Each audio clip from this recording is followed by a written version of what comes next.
Hi everybody, it's Judy here. Welcome back to my YouTube channel. Thank you for subscribing. Thank you for watching. Thank you for your comments on all my videos. I really truly appreciate it. It means so much to me to have you guys here. So hi, welcome. There's a lot of new people here on this channel and I just want to say thank you. Thank you so much. Today I want to talk about the China doll plant, the China doll tree. Scientific name is, and I might butcher this, Radermachera sinica. I'm going to put it on the screen and you pronounce it how you will.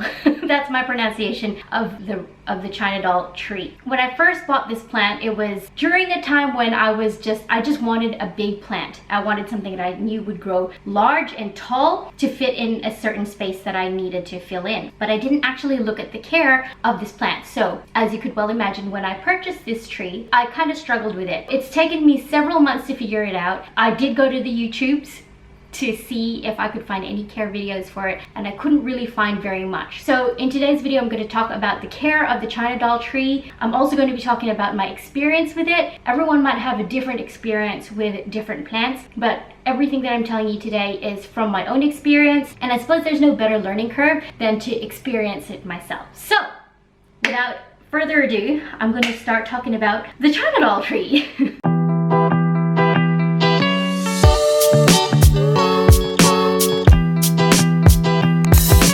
So when I first purchased this tree, it was probably about this tall. Oh, you can't see. I'm gonna take it off the stand. So this is the pot here. I'm gonna pop it on the floor.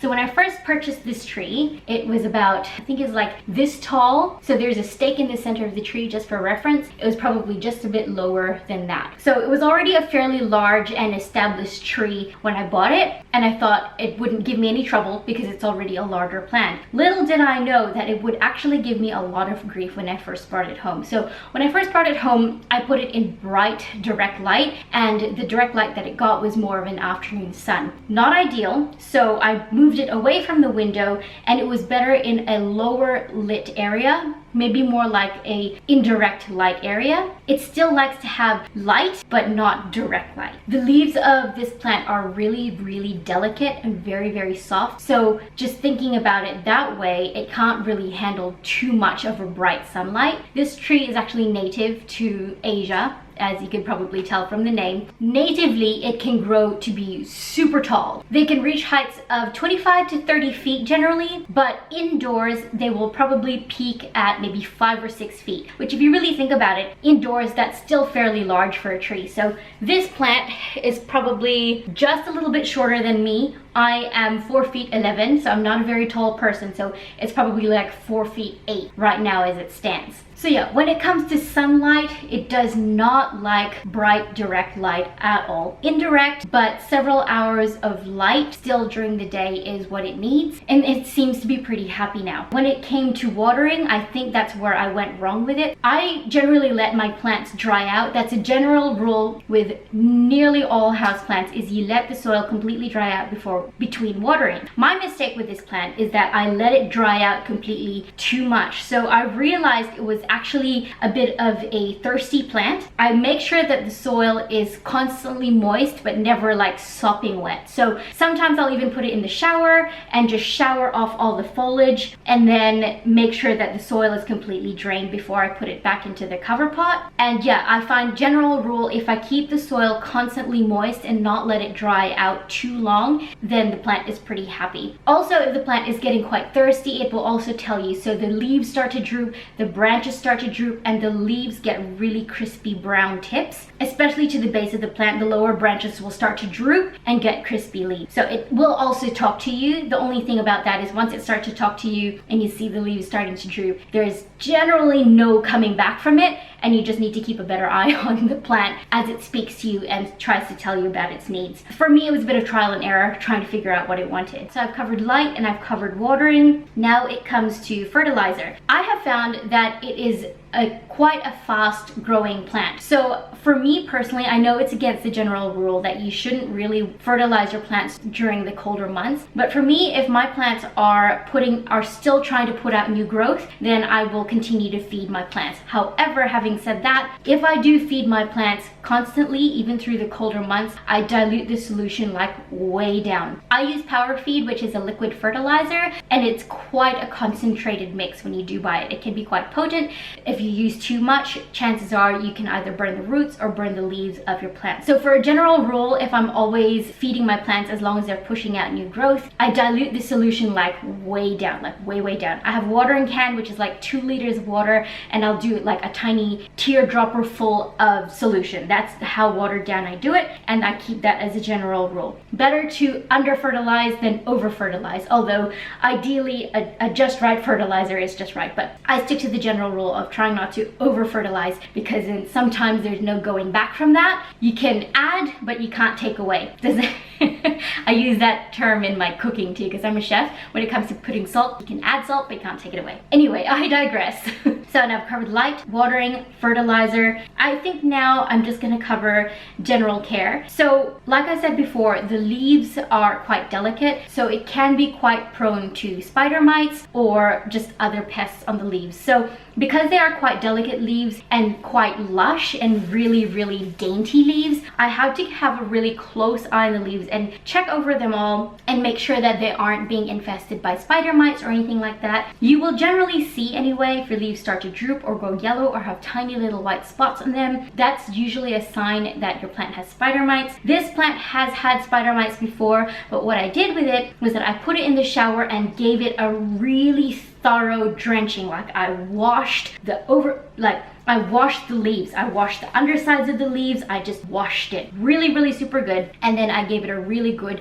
spray down with some neem oil. And since then, spider mites haven't come back, but I still keep a close eye on it, because generally the more delicate the leaves are, sometimes the more prone to spider mites. So I just keep a close eye on that. This plant can also drop a lot of leaves. I find if I shake the tree, oh, it didn't happen just then because I shook it yesterday, but if I shake the tree, leaves will sometimes fall off and just fall off. And that's sometimes how it goes, because it's such a quick growing plant. Sometimes it drops leaves to generate new energy for the leaves that are coming up off the top. So if the rest of your plant looks happy, but it's still dropping leaves, maybe don't be too concerned about that, because that's just what it does.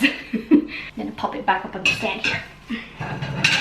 Now, I have also found that a lot of the bottom branches can get quite old quite quickly. So when that happens and the leaves go crispy and it gets quite limp and the tips are quite brown, I'll just simply snap off that bottom branch and dispose of it. Pruning, that's probably another form of pruning you could call it. Pruning, it will help encourage new growth to continue growing from the top of this tree. Now, this is where it really surprised me, because I thought I had lost this tree. This is where pruning comes in, where it really kind of hit home, not hit home, but it kind of made a point to me that pruning is actually really important for this tree. I'm gonna show you guys one sec. So like I said, when I first purchased this tree, it was about this tall from the stake. If you focus, it was about this tall from the stake, and it was growing just from those branches there. Now, like I said, I kind of struggled with the care of it and I didn't know what it needed. So the top of it actually went all limp. This is all new growth, but the top of it went all limp and sad, and I didn't know what the hell it wanted. So what I did was, can you see these stumps here?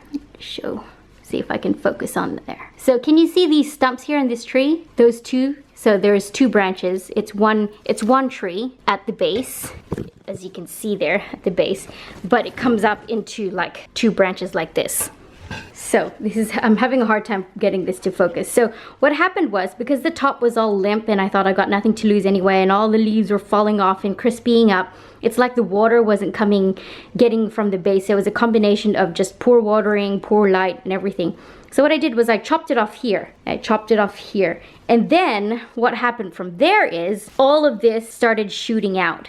Really struggling here. I need a cameraman or woman. This is all new growth, and that is all new growth. So I chopped it off there, and all of that started growing. And from there, it came up and up and up and up, and now it's this tall. So from chopping it to it growing to be that tall is probably like 2 months, 2 or 3 months, something like that. So the tree is telling me that pruning is very important to it in order for it to flesh out new growth. So that happened on both branches that I chopped back. Sorry, that was a little bit of a filming nightmare.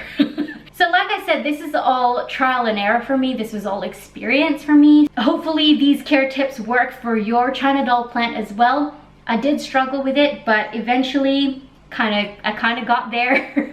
It also likes warm areas. So my house, I'm lucky that my house is generally quite warm. Even through the colder months, it can get chilly, but it doesn't get super freezing cold. So my plants really love that as well. I have this tree in a spot where it sits quite warm and there's airflow between the rooms as well. Plants love airflow. It keeps their leaves happy and moving and healthy. So if you really think about it, indoor plants aren't meant to be indoors.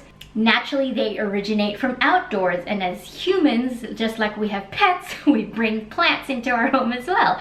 So if you imitate the natural environment that these plants originate from, then they'll be quite happy. So if you think about it, in Asia, where this plant hails from originally, it's tropical, it's warm, it's humid, and there is quite a bit of light. So if you imitate and mimic those environments for these plants, then general rule is they will be quite happy. So yeah, I think that's all I have to say about the China doll plant. It was a bit of a struggle for me. For a while, I really hated this plant, and now it's kind of growing on me because it's actually responding well to what I'm doing. So yeah, like I said, this video is basically just my experience to you. I hope it was helpful. Even though I know that I bought this plant already quite tall, it was still declining. So it goes without saying, your plants will just grow and thrive and boom with new growth if you just provide the right conditions. And hopefully this video will help you imitate those conditions for your China doll plant as well. So that's really all I need to say. Thank you guys for watching. Thank you for subscribing. Thank you for all your questions and comments. I'm going to be doing a Q&A video soon, so if you have any plant care questions, then please feel free to leave them in the comments anywhere, and I will include them in that video that I'm going to be filming very, very soon. So that's it. Thanks guys for watching, and I will see you all in my next video. Bye!